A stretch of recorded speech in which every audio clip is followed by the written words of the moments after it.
Kita semua tahu Wilhelm Wundt itu bapaknya psikologi modern, pria yang bikin laboratorium psikologi pertama. Tapi, gimana kalau ternyata setengah dari karyanya, bagian yang paling besar dan paling ambisius, justru jarang banget dibahas?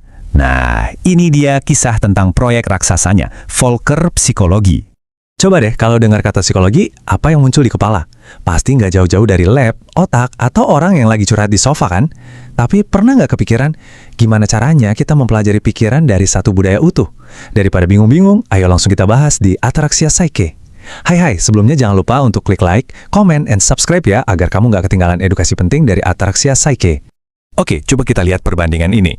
Di sebelah kiri ada psikologi individu yang biasa kita kenal. Bisa diukur di lab, bisa di-scan otaknya.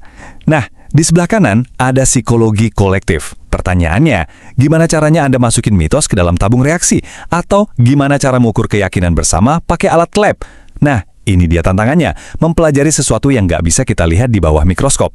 Dan disinilah Wundt, sang bapak psikologi eksperimental itu, bikin gebrakan. Ternyata, laboratoriumnya yang super terkenal itu baru bagian pertama dari rencananya. Bagian keduanya, nah, ini yang gila. Jauh lebih besar dan jauh lebih liar. Dan inilah jawabannya. Bukan cuma satu buku tipis, tapi 10 jilid tebal. Namanya Volcker Psikologi. Ini bukan proyek iseng-iseng loh. Ini adalah mahakarya yang dia kerjakan selama 20 tahun hidupnya. Skalanya aja udah nunjukin betapa seriusnya dia untuk membangun separuh lain dari ilmu psikologi. Jadi apa sih Volcker Psikologi itu? Kalau diterjemahin langsung dari bahasa Jerman, artinya itu psikologi rakyat atau psikologi bangsa-bangsa. Intinya tuh gini, menurut Wundt, kalau kita mau ngertiin proses mental yang rumit, ya kayak cara kita bernalar, soal moralitas, itu nggak cukup cuma neliti satu otak aja. Nggak bisa. Kita harus lihat apa yang diciptakan oleh banyak pikiran secara bersama-sama. Oke, pertanyaannya sekarang, gimana dong caranya mempelajari sesuatu yang abstrak kayak pikiran kolektif? Nah, tenang Bun, udah punya metodenya. Rapih banget dibangun di atas 3 pilar utama. Anggap aja ini kayak peta investigasinya. Inilah dia 3 pilar Wundt, bahasa, mitos, dan adat istiadat. Kenapa kok 3 hal ini? Kenapa bukan yang lain? Soalnya, Wundt melihat 3 hal ini sebagai semacam jejak dari pikiran kolektif yang bisa kita lihat di dunia nyata.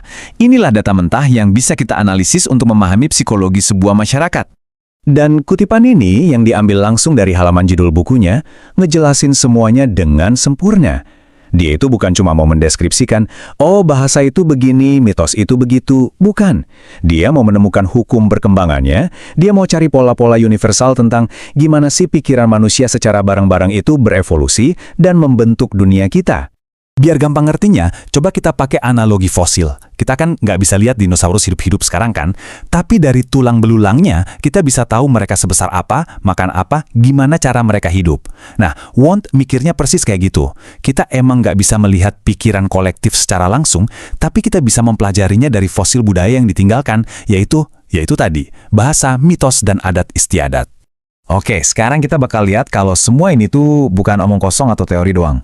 Wundt benar-benar melakukan penyelidikan yang super sistematis buat membedah apa yang disebut sebagai pikiran masyarakat ini, satu persatu.